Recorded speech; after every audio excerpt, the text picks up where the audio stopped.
नमस्कार विद्यार्थियों, मैं गंभीर सर आप सभी का वाईफाई क्लासेस यूट्यूब चैनल में एक बार पुनः स्वागत करता हूं।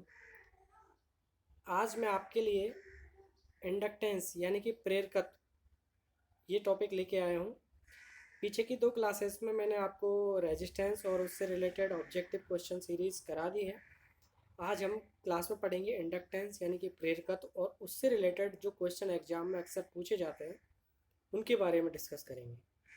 उसके बाद इसकी एक क्वेश्चन सीरीज आएगी ऑब्जेक्टिव क्वेश्चन की, वो ज़रूर दें, जिससे आपको पता चलेगा कि मैंने जो आपको पढ़ाया है क्या उस तरह के क्वेश्चन पहले भी पूछे जा चुके हैं। आप जो प्रीवियस ईयर के पेपर देते होंगे, जो पहले तैयारी कर चुके हैं, उनको आसानी से पता चल जाएगा।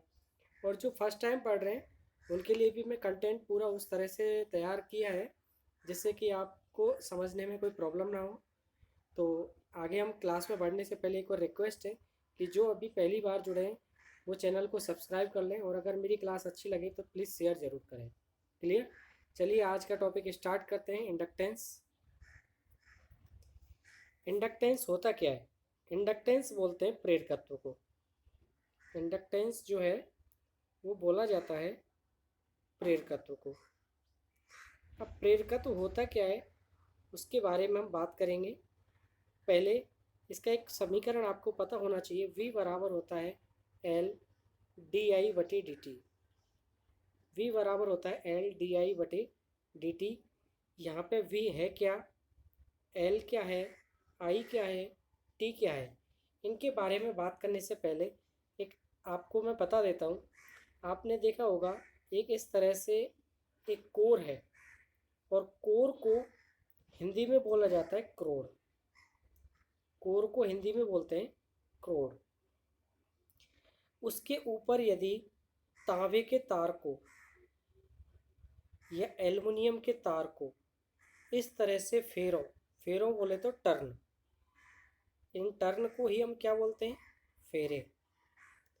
यदि लपेट दिया जाए तो ये जब दो या दो से अधिक फेरे हो जाते हैं तो इनको बोला जाता है कॉइल। क्या बोला जाता है? कॉइल। और जब इस तरह की काफ़ी सारी कॉइल श्रेणी या समांतर संयोजन में जोड़ दी जाएं, जैसे कि आप ट्रांसफार्मर की वाइंडिंग करते हो तो ट्रांसफार्मर पढ़ते हैं कोर टाइप, सेल टाइप, उसमें फिर बाइंडिंग के टाइप पढ़ते हैं।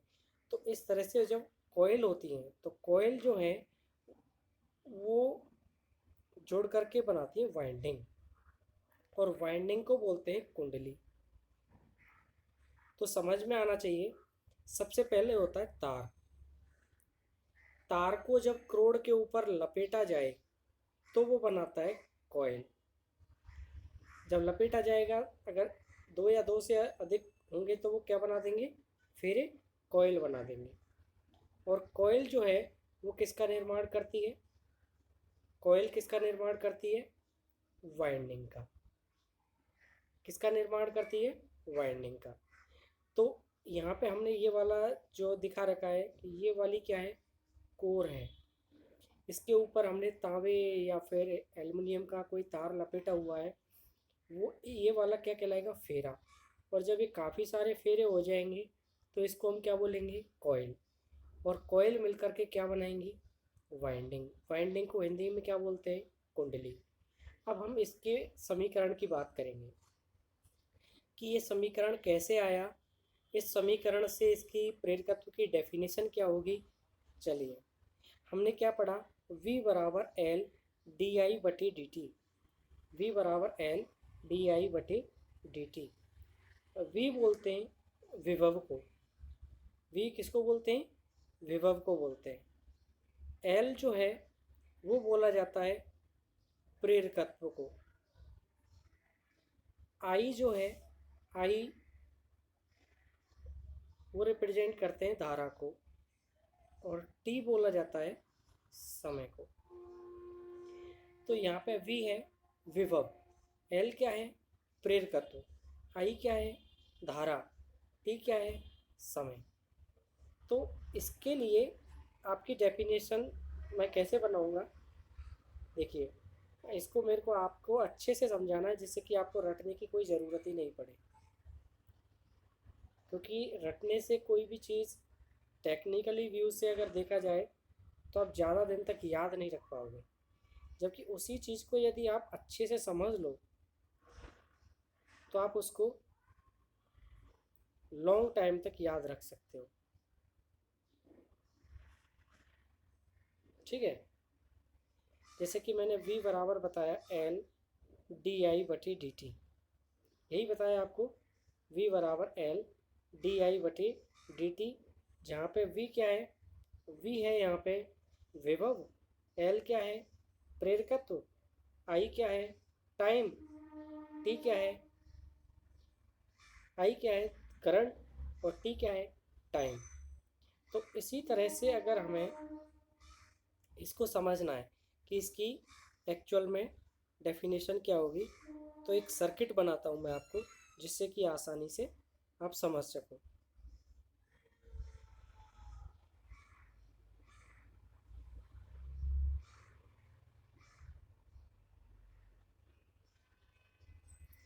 देखिए,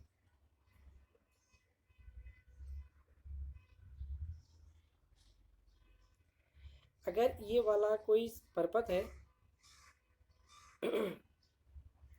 इसमें एक हम कुंडली लगा देते हैं,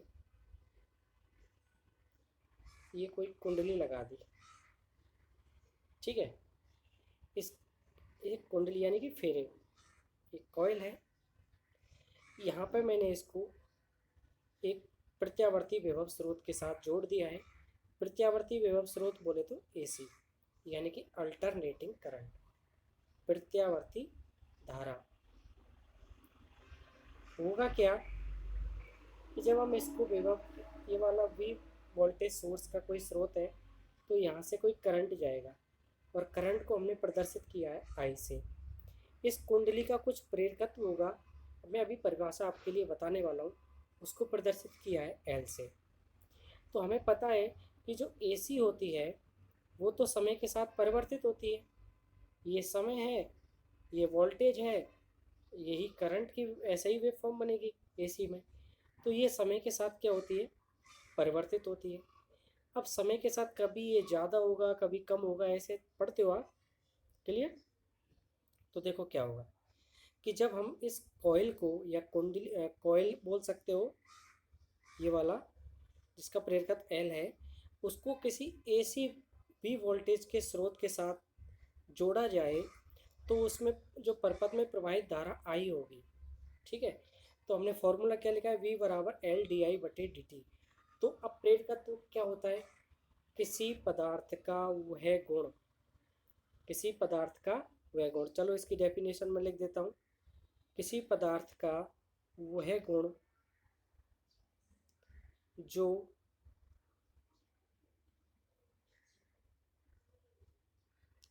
किसी पदार्थ का वह गुण जो धारा के मान में परिवर्तन का विरोध करता है, धारा का विरोध नहीं करता, धारा के मान में परिवर्तन का विरोध करता है, प्रेरकत्व कहलाता है। क्या कहलाता है, प्रेरकत्व कहलाता है। और हमने क्या लिखा, v बराबर एल डी आई बटे डी टी। अब ये v कहाँ से आया वो समझ लीजिए कि जब इस कुंडली को हम विभव स्रोत के साथ जोड़ेंगे तो इसमें एक धारा प्रवाहित होगी, और ये वाली कुंडली क्या होगी, यदि इसमें धारा का मान बढ़ रहा है तो उसका विरोध करके उसको क्या करने का प्रयास करेगा, कम। यदि धारा का मान घट रहा है तो उसको क्या करने का प्रयास करेगा, अधिक। यही किसका काम होता है, प्रेरकत्व का। तभी आपने देखा होगा कि हम जो ट्रांसफॉर्मर होते हैं वो स्टेप अप और स्टेप डाउन, यानी कि दो तरह के ट्रांसफॉर्मर बना सकते हैं। स्टेप अप बोले तो जो विभव को बढ़ाए, ऊंचाई ट्रांसफॉर्मर। स्टेप डाउन बोले तो अपचाई, यानी कि जो विभव को कम कर दे। क्यों, क्योंकि किसी भी कॉइल का एक गुण धर्म होता है कि वो धारा के मान में परिवर्तन का क्या कर देती है, विरोध कर देती है। अब ये वी आया कहाँ से वो समझ लीजिए। ये जो कुंडली है इसमें जब ये इस तरह से धारा प्रवाहित होगी तो इसमें एक ईएमएफ इंड्यूस होता है। क्या इंड्यूस होता है, ईएमएफ। ईएमएफ बोले तो इसको बोलते हैं विद्युत वाहक बल। ये विद्युत वाहक बल इंड्यूस होगा, इंड्यूस बोले तो उत्पन्न होगा। ये ईएमएफ जो इंड्यूस होता है इसका समीकरण होता है ई बराबर माइनस एन डी फाइव बटे डी टी। अब आप बोलोगे कि ये समीकरण कहाँ से आया, तो ये लेंज का समीकरण है। लेंज की इक्वेशन क्या होती है कि लेंज का एक पहले तो स्टेटमेंट पता होना चाहिए कि जो भी चीज़ जिसके कारण उत्पन्न होती है वो उसी का विरोध करती है। जो चीज़ जिसके कारण उत्पन्न होती है वो उसका क्या करती है, विरोध करती है। जैसे ये मैंने एसी स्रोत के साथ किसी कुंडली को जोड़ा है, इसमें धारा प्रवाहित हो रही है आई, और ये धारा कहाँ प्रवाहित हो रही है, इस कुंडली में हो रही है। इस कुंडली में जब ये धारा प्रवाहित होगी तो इसमें एक ईएमएफ इंड्यूस होगा। इस ईएमएफ इंड्यूस को हमने प्रदर्शित किया है ई से। किससे? ई से। और इस जो कुंडली है इसमें फेरों की संख्या है एम। तो इस कुंडली में जब धारा प्रवाहित होगी तो क्या उत्पन्न होगा, फ्लक्स उत्पन्न होगा। फ्लक्स किसको बोलते हैं? फ्लक्स बोलते हैं चुंबकीय क्षेत्र को। फ्लक्स किसको बोलते हैं? चुंबकीय क्षेत्र को। और इसकी इकाई क्या होती है फ्लक्स की? वो है वेबर। फ्लक्स की इकाई क्या होती है? वेबर। तो ईएमएफ जो इंड्यूस होगा वो होगा ई बराबर माइनस एन डी फाइव बटे डी टी। डी फाइव बटे डी टी बोले तो फ्लक्स में परिवर्तन की दर। एन क्या है? कुंडली में फेरों की संख्या। ई क्या है? ईएमएफ। ई है ईएमएफ, एन है कुंडली में फेरों की संख्या। यानी कि ये फेरे जो हैं वो 10 हैं, 20 हैं, 100, 1000, जितने भी टर्न है वो। फाई क्या है? फाई है फ्लक्स। और टी क्या है? टी है टाइम। क्लियर? तो इस तरह से जो इक्वेशन है वो कहाँ से आई है? लेंज के नियम से। लेंज का नियम क्या है कि जो चीज़ जिसके कारण उत्पन्न होती है वो उसी का विरोध करती है। इसीलिए यहाँ पर एक माइनस यानी कि नेगेटिव चिन्ह प्रदर्शित किया गया है, क्योंकि जो ईएमएफ उत्पन्न हुई है वो ईएमएफ जो है वो किसके कारण उत्पन्न हुई है? ये जो फ्लक्स बना है कुंडली में, जो फ्लक्स है, फ्लक्स कहाँ से बना है? कुंडली में धारा प्रवाहित होने पर। कुंडली में धारा प्रवाहित हुई, धारा प्रवाहित होने से फ्लक्स बना, और फ्लक्स के कारण ईएमएफ इंड्यूस हुई, और ये ईएमएफ उसी का विरोध कर रही है जिसके कारण ये उत्पन्न हुआ है। तो लेंज के समीकरण में ये माइनस के चिन्ह की जो कारण है वो आपको पता चल गया होगा। चलिए आगे मैं आपको बता रहा हूँ कि जो ईएमएफ इंड्यूस हुई है, ये ईएमएफ इंड्यूस हुई है, तो यहाँ पे हम इंडक्टेंस की भी मैंने आपको बता दिया है। इंडक्टेंस क्या होता है? किसी पदार्थ का वह गुण जो धारा के मान में परिवर्तन का विरोध करता है। क्या कहलाता है? इंडक्टेंस कहलाता है। अब दो तरह के इंडक्टेंस होते हैं, एक होता है सेल्फ इंडक्टेंस और एक होता है म्यूचुअल इंडक्टेंस। एक फर्स्ट हम टाइप पढ़ते हैं सेल्फ इंडक्टेंस, और दूसरा जो टाइप पढ़ते हैं वो होता है म्यूचुअल इंडक्टेंस। होता क्या है समझ लीजिए। सेल्फ बोलते हैं स्वयं का, और इंडक्टेंस बोलते हैं प्रेरकत्व को, और म्यूचुअल बोलते हैं पारस्परिक, और इंडक्टेंस प्रेरकत्व को। तो दो तरह के इंडक्टेंस पढ़ते हैं, एक सेल्फ और एक म्यूचुअल। सेल्फ इंडक्टेंस और म्यूचुअल इंडक्टेंस होता क्या है? सेल्फ इंडक्टेंस को प्रदर्शित करते हैं एल से, और म्यूचुअल इंडक्टेंस को प्रदर्शित करते हैं एम से। जिन्होंने ट्रांसफॉर्मर पढ़ रखा हो तो उन्होंने पढ़ा होगा कि ट्रांसफॉर्मर जो है वो म्यूचुअल इंडक्टेंस या म्यूचुअल इंडक्शन यानी कि अन्योन्य प्रेरण पर काम करता है। यानी कि सिद्धांत अगर पूछा जाता है ट्रांसफॉर्मर का तो क्या बोलते हैं? Mutual induction. तो म्यूचुअल होता क्या है समझ लीजिए। सेल्फ क्या बोलते हैं? स्व प्रेरकत्व। तो पहले हम स्व प्रेरकत्व पढ़ेंगे, फिर पारस्परिक। ये कुंडली है, इसका स्वयं का प्रेरकत्व कैसे आएगा? यदि इस कुंडली को मैं विभव स्रोत के साथ जोड़ देता हूँ तो क्या होगा? इसमें धारा प्रवाहित होगी, और धारा प्रवाहित होने के कारण इस कुंडली में ईएमएफ उत्पन्न होगा। और जो ये ईएमएफ होता है वो किसका विरोध करेगा? धारा के मान में परिवर्तन का, जो हमने पढ़ा था V बराबर L di/dt, यही पढ़ा था। यदि किसी कुंडली को किसी एसी यानी कि प्रत्यावर्ती धारा स्रोत के साथ जोड़ा जाए तो उस कुंडली में धारा प्रवाहित होती है, और ये धारा के कारण क्या बनता है? इसमें फ्लक्स बनता है। फ्लक्स के कारण इसमें ईएमएफ इंड्यूस होती है, और ये ईएमएफ जो इंड्यूस होगी वो धारा के मान में परिवर्तन का विरोध करती है। तो ये सेल्फ इंडक्टेंस की प्रॉपर्टी हो गई। अब म्यूचुअल इंडक्टेंस में क्या होगा कि ये वाली एक कॉइल है, इसका नाम दे दिया मैंने फर्स्ट, और ये वाली दूसरी कॉइल है, इसका नाम दे दिया सेकंड। यानी कि फर्स्ट कॉइल को स्रोत के साथ जोड़ा जाता है, प्रत्यावर्ती स्रोत के साथ।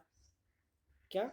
फर्स्ट कॉइल को प्रत्यावर्ती स्रोत के साथ जोड़ा जाता है, और दूसरी वाली कॉइल में ईएमएफ इंड्यूस हो जाए। फर्स्ट कॉइल को क्या किया जाए? इस वाली कॉइल को प्रत्यावर्ती स्रोत के साथ जोड़ा जाए, और दूसरी वाली कॉइल में ईएमएफ इंड्यूस हो जाए, तो उसको बोलते हैं म्यूचुअल इंडक्शन। जैसे कि आप ट्रांसफार्मर पढ़ते हो, ट्रांसफार्मर में इस तरह से दो बाइंडिंग होती है, एक प्राइमरी बाइंडिंग और एक सेकेंडरी बाइंडिंग।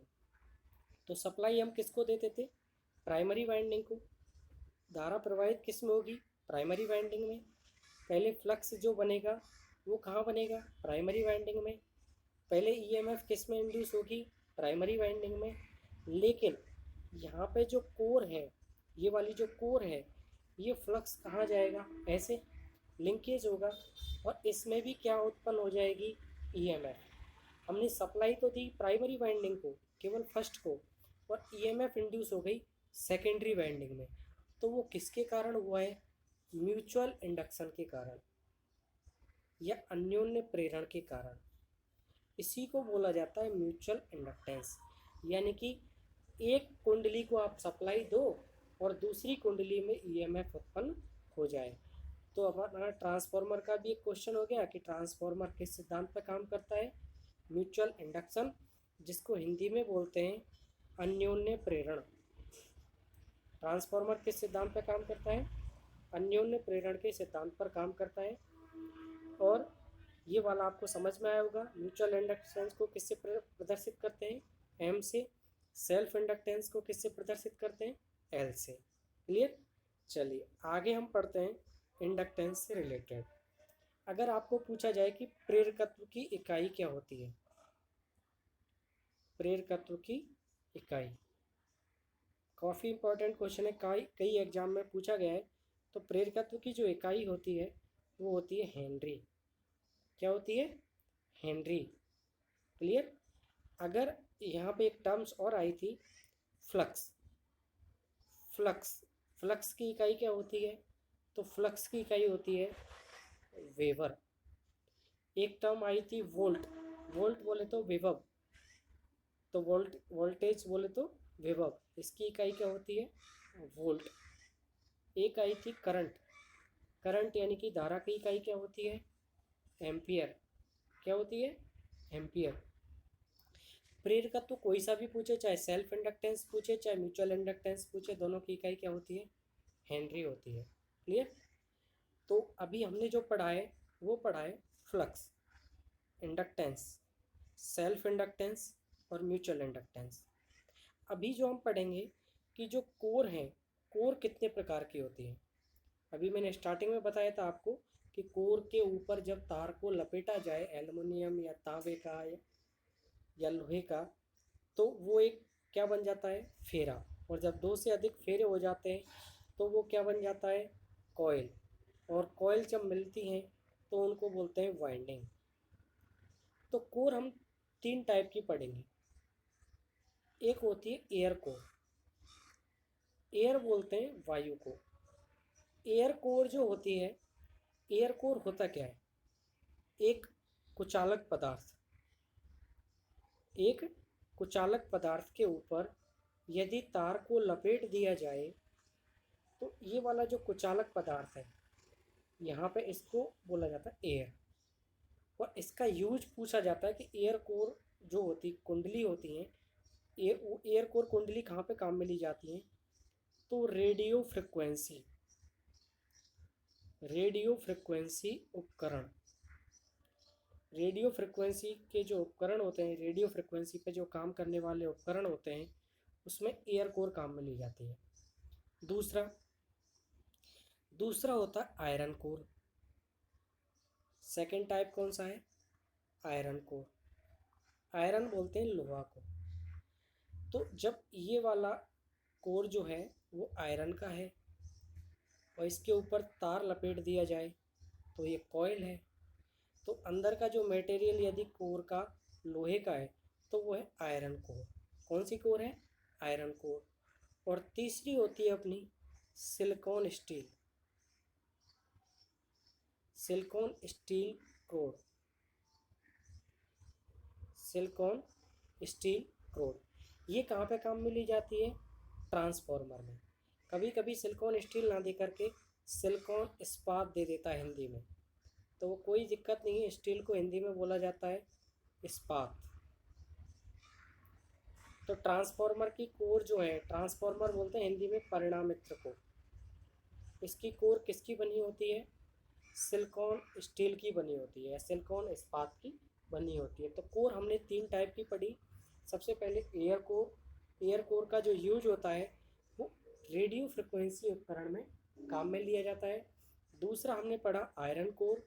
आयरन कोर में पूछा जाए तो जो क्रोड है वो नर्म लोहे की बनी होती है। किसकी बनी होती है? नर्म लोहे की, सॉफ्ट आयरन कोर।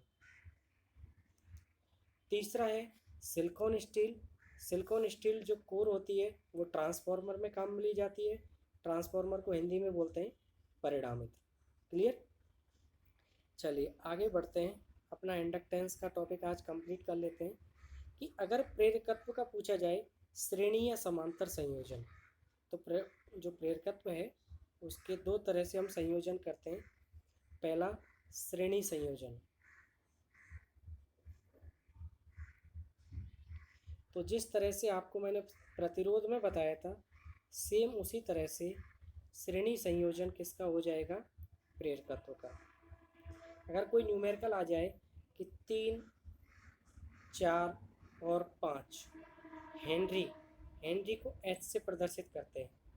3, 4 और 5 हेनरी। प्रेरकत्व की जो 3 कुंडलियां हैं उनको यदि श्रेणी क्रम में किसी V वोल्ट के स्रोत के साथ जोड़ दिया जाए तो कुल प्रेरकत्व का मान क्या होगा? एक है 3 हेनरी का, दूसरा है 4 हेनरी का, तीसरा है 5 हेनरी का।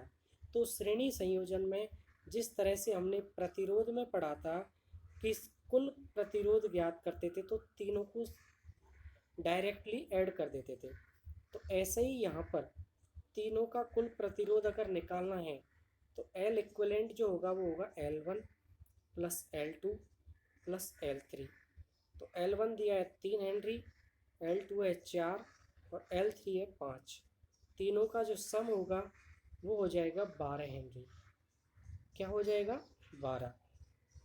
अगर आपको वोल्टेज दे देता तो इसमें करंट भी पूछ सकता था, तो करंट हम इस तरह से नहीं निकालेंगे कि I बराबर V/L। गलत। I बराबर होता है V/XL। अभी आपने एक्सएल नहीं पढ़ा है, वो मैं पढ़ाऊँगा, ठीक है, जिसको प्रेरणिक प्रतिघात बोलते हैं। एक्सेल कैसे निकाला जाता है, उस पर क्या क्वेश्चन बनते हैं, टेंशन मत लो। आज की क्लास में पूरा प्रेरकत्व कराऊंगा। इसकी नेक्स्ट क्लास होगी, उसमें इसकी क्वेश्चन सीरीज कराऊंगा। उसके बाद अपन नेक्स्ट टॉपिक स्टार्ट करेंगे। अब दूसरा हम पढ़ेंगे समांतर संयोजन। तो समांतर संयोजन क्या होता है? प्रेरकत्व का समांतर संयोजन। यदि बोला जाए, सेम ऐसे ही मैं क्वेश्चन देता हूँ, 3 हेनरी, 4 हेनरी और 5 हेनरी के 3 प्रेरकत्व कुंडली हैं, उनको समांतर क्रम में यदि जोड़ दिया जाए तो कुल प्रेरकत्व का मान क्या होगा? तो समांतर संयोजन जब पूछा जाता है तो उसकी गणना हम प्रतिरोध का जैसे समांतर संयोजन आपको बताया था सेम उसी तरह से करते हैं। क्लियर? जैसे आपको मैंने प्रेरक प्रतिरोध समझाया था, सेम उसी तरह से इसको करेंगे। देखिए कैसे करेंगे। यहाँ पे 1/L इक्विवेलेंट बराबर कैसे निकालेंगे, 1/L1 plus 1/L2 plus 1/L3 बराबर 1/3 प्लस 1/4 प्लस 1/5। इनका एलसीएम लेंगे 3 4 5 का, क्या आएगा 60। 3 से 20, 4 से 15, 5 से 12, तो 1/L इक्विवेलेंट बराबर क्या आया, ये आ जाएगा आपका 47/60। तो L इक्विवेलेंट यदि निकालेंगे तो क्या आ जाएगा 60/47, और इसका भाग देंगे तो कितना आ जाएगा, ये अपना हो जाएगा 1.3 हेनरी। L इक्विवेलेंट का मान क्या आ जाएगा 1.3 हेनरी, वैसे 1.28 तक जाएगा। तो इस तरह से हम समांतर संयोजन पढ़ते हैं। समांतर में हम इनका व्युत्क्रम करते हैं, श्रेणी में डायरेक्ट सीधा जोड़ा जाता है। क्लियर, ये ध्यान रखो। अभी अपना नेक्स्ट जो टॉपिक है वो है इंडक्टिव रिएक्टेंस, जिसे प्रेरणिक प्रतिघात बोलते हैं। क्या बोलते हैं, प्रेरणिक प्रतिघात। क्या होता है समझ लो अच्छे ढंग से, आज क्लियर ही हो जाएगा आपका इंडक्टेंस का। इंडक्टिव रिएक्टेंस हिंदी में बोला जाता है प्रेरणिक प्रतिघात। क्या होता है समझ लो, ये आपकी कोई कॉइल है। कॉइल जो है चाहे तांबे की हो, चाहे चांदी की भी बनाओ, चाहे सोने की बनाओ, उसमें कुछ ना कुछ क्या रहता है, प्रतिरोध रहता है। क्या रहता है, प्रतिरोध। यानी कि कोई भी चीज़ 100% प्योर नहीं होती है। 100% क्या नहीं होती है, प्योर। तो मैंने मान लिया कि ये कॉपर यानी कि तांबे की है, कोई कुंडली किसकी है, तांबे की है। इसमें अगर हम इसको विभव स्रोत के साथ जोड़ेंगे तो इसमें क्या प्रवाहित होती है, धारा।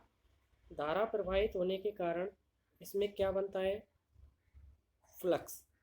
और फ्लक्स के कारण इसमें क्या इंड्यूस होती है, ईएमएफ।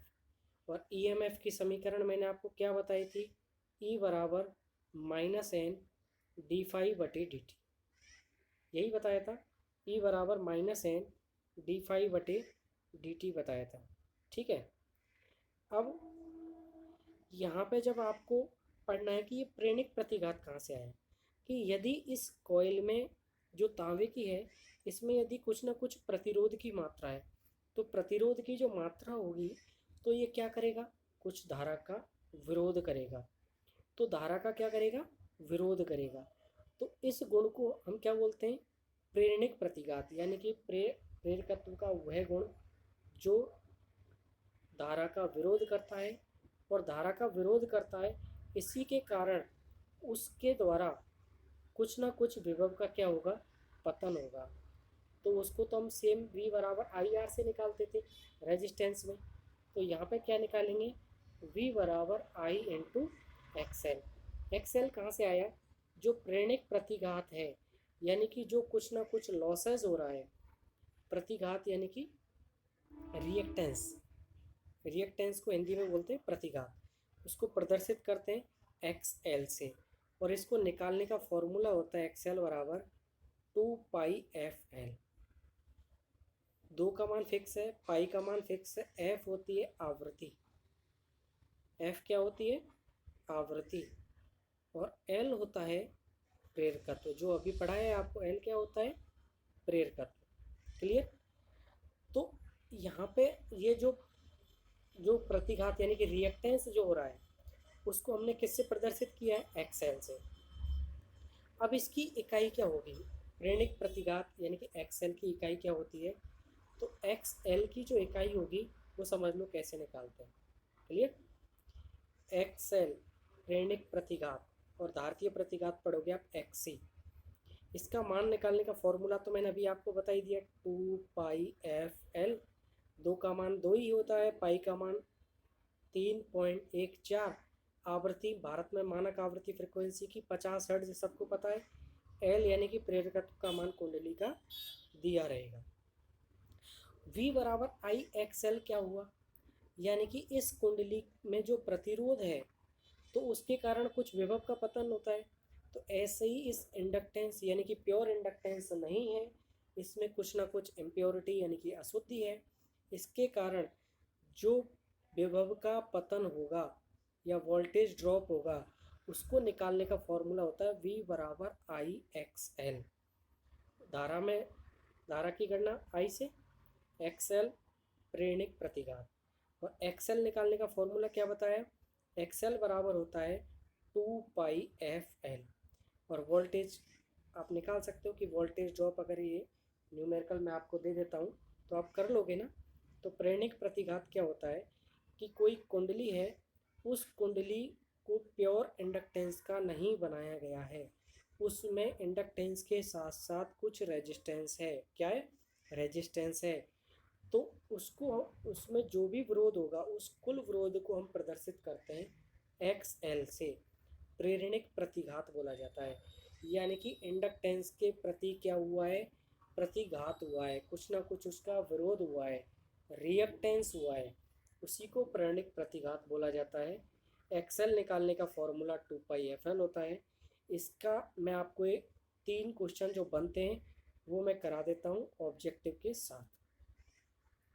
चलिए, अपने को फॉर्मूला याद रखना है। एक्सएल क्या होता है, एक्सएल बराबर होता है 2πfl।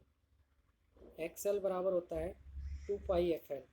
इसमें 3 क्वेश्चन क्या क्या बनेंगे, यदि किसी कुंडली में मानक आवृत्ति को आधा कर दिया जाए, यदि किसी कुंडली में मानक आवृत्ति को आधा कर दिया जाए जबकि उसका प्रेरकत्व 2 गुना कर दिया जाए, प्रेरकत्व को क्या कर दिया जाए, 2 गुना कर दिया जाए, तो प्रेरणिक प्रतिघात पर क्या प्रभाव पड़ेगा। पहले प्रेरणिक प्रतिघात एक्सएल बराबर 2πfl था। हमें बोला गया है कि आवृत्ति को आधा कर दिया जाए और प्रेरकत्व को 2 गुना कर दिया जाए तो प्रेरणिक प्रतिघात पर क्या प्रभाव पड़ेगा। तो नया प्रतिघात को हमने सब में डैश लगा दिया है। तो 2π आवृत्ति को क्या किया है, आधा, तो f/2। प्रेरकत्व को क्या किया है, 2 गुना, तो 2l, 2 से 2 कट जाएगा, तो नया क्या हुआ 2πfl। यानी कि प्रेरणिक प्रतिघात में कोई परिवर्तन नहीं होगा। अगर क्वेश्चन आपको ज़्यादा सिंपल भी दे सकता है, ऐसे भी पूछ सकता है कि यदि किसी कुंडली में आरोपित आवृत्ति को दोगुना कर दिया जाए तो प्रेरणिक प्रतिघात पर क्या प्रभाव पड़ेगा। तो ये अपना एक्सएल जो है वो फ्रिक्वेंसी के समानुपाती है, एक्सएल जो है वो प्रेरकत्व के समानुपाती है। यदि फ्रिक्वेंसी को दोगुना करेंगे तो प्रेरणिक प्रतिघात भी दोगुना हो जाएगा, यदि प्रेरकत्व को दोगुना करेंगे तो प्रेरणिक प्रतिघात दोगुना हो जाएगा, यदि फ्रिक्वेंसी को आधा करेंगे तो प्रेरणिक प्रतिघात आधा हो जाएगा, यदि प्रेरकत्व को आधा करेंगे तो प्रेरणिक प्रतिघात भी आधा हो जाएगा, क्योंकि ये क्या चलते हैं, समान अनुपात में बढ़ते और घटते हैं। तो यहाँ तक ये क्लास समझ में आई, क्लियर। एक न्यूमेरिकल स्टैंडर्ड लेवल का मैं आपको लिख करके सॉल्व करा देता हूँ जिसमें एक्सेल की गणना हम करना सीखेंगे। उसके बाद आपकी ये वाली क्लास कंप्लीट हो जाएगी। देखिए, जैसे कि आपको क्वेश्चन बोला गया है कि यदि किसी कुंडली को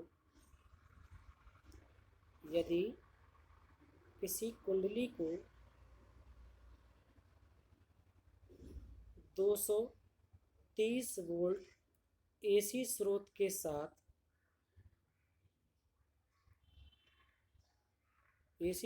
के साथ जोड़ दिया जाए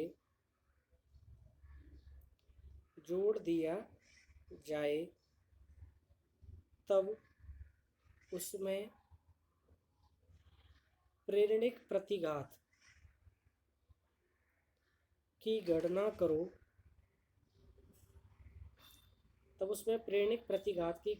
करो, यदि प्रेरकत्व 10 हेनरी हो, तो हमें पता है कि प्रेरणिक प्रतिघात यहाँ पर पूछा गया है।